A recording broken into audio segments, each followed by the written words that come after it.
की तो बात ही छोड़ दो, आज बाबा सब जो है, जो कम से कम 51 वर्ष हो गया, 52 वर्ष, मैंने भी कई निवेदन यहाँ जब आते थे, बाबा अरे दीक्षा ले लो, बाबा दीक्षा ले लो, कोई संत के शरण में चले जाओ। नहीं, अभी कैसे जाए, अभी और देखेंगे, थोड़ा बेटा है, बेटी है, पोता है, पोती है, अभी इसके चक्कर में पड़ा हुआ है। भैया कोई काम देने वाला नहीं है, फिर मानव तन बार बार मिलने वाला नहीं। आइए, बहुत फिर मौका मिलेगा तो सेवा होगी।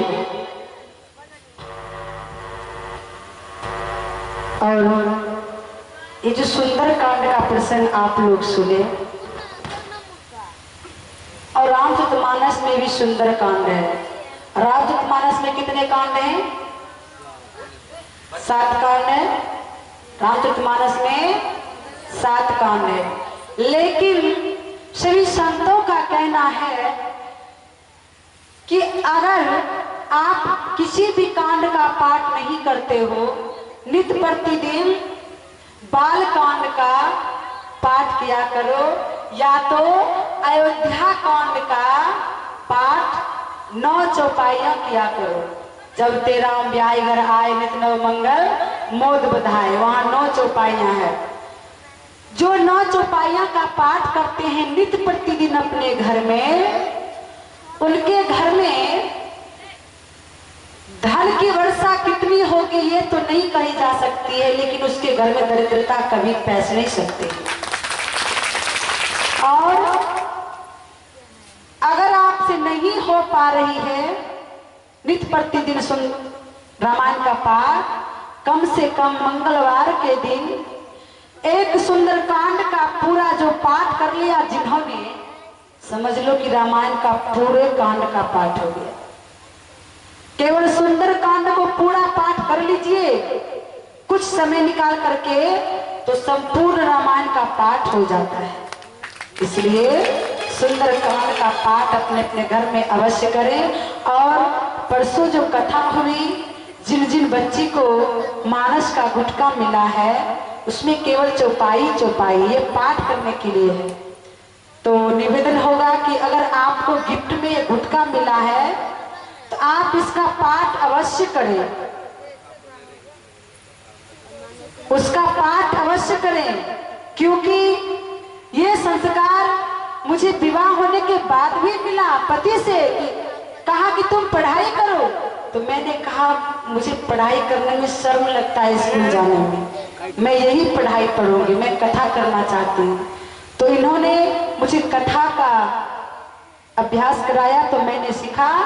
लेकिन मेरे नाना जी जब पाठ किया करते थे, मेरा ननियल नवोदय नवोदय, मैं भी बैठ के सुनती थी और मैं भी पाठ करने के लिए सीख ली।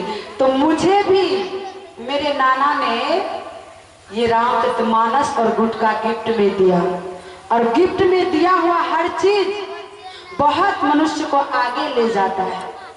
इसलिए उन बच्चियों से निवेदन होगा, आप अवश्य गुटका का पाठ करें, और जिसके घर में नहीं है तो अवश्य अपने घर में रामचरितमानस रखें, श्रीमद् भागवत गीता रखें, ताकि आपके घर का संस्कार बढ़ता रहे।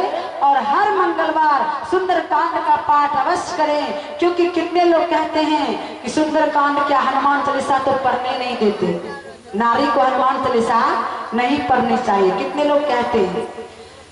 जो कहते हैं उनसे पूछना कि कहाँ लिखा है, अगर वो कहेगा कहाँ लिखा है, तो मैं कहती हूँ आप कहना कि हनुमान चालीसा से ही पूछ लो कहाँ लिखा है। हनुमान चालीसा अंतिम में क्या है? जो कोई पढ़े हनुमान चालीसा हो सिद्धि साखी गौरीसा। जो कोई, मतलब इस संसार में जितने भी जीव हैं, हर जीव को हनुमान चालीसा का पाठ करने का हक है। और हनुमान जी के नाम सुमिरन मात्र से सारे पापों का नाश हो जाता है। नाश है रोग हरै सब पीरा, जपत निरंतर हनुमत बीरा। संकट ते हनुमान छुड़ावे, मन क्रम वचन ध्यान जो लावे। संकट कटे मिटाई सब पीरा, जो सुमरे हनुमत बलबीरा।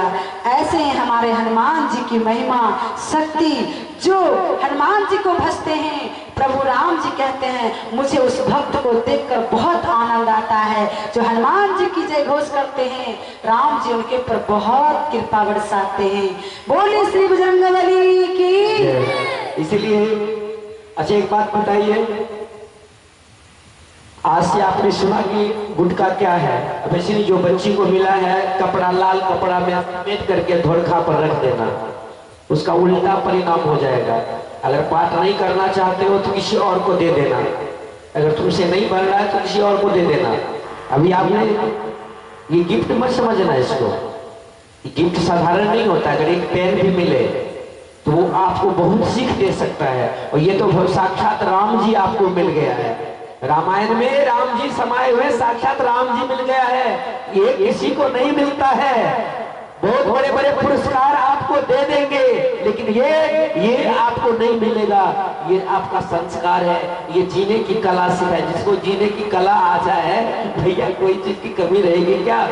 हाथ उठाइए। आज कौन अपने बच्चे को रामायण देंगे खरीद करके? अपने बच्चे को कौन कौन देंगे रामायण खरीद के? 1 2 3 4 5 और का हाथ नहीं उठ रहा है। अपने बच्चे को सभी रामायण खरीद के दीजिए और उनको जबरदस्ती पढ़वाइए, बैठा करके पढ़वाइए उनको। वो आ जाएगा, उसको जीना अपने आप रामायण से आ जाएगा कि कैसे जिया जाए संसार में, कैसे संस्कार मिलेगा। इसी से याद रखिएगा, रामायण से जीने की कला आपको। आइए, मैं ज्यादा नहीं, एक प्यारा सा भोले बाबा का भजन, जो मैंने भजन तो मैं कम से कम लॉकडाउन जब थी तो मैं अपने घर पे था तो यही करता था। हमारी अर्धांगिनी बोलती रहती, क्या आप इसी में लगे रहते थे? एक भजन को बनाने में कम से कम 1 दिन लगता था। तो मैं बहुत सारा भजन लिखा हूँ, हमको तो यूट्यूब पर छोड़ने के लिए नहीं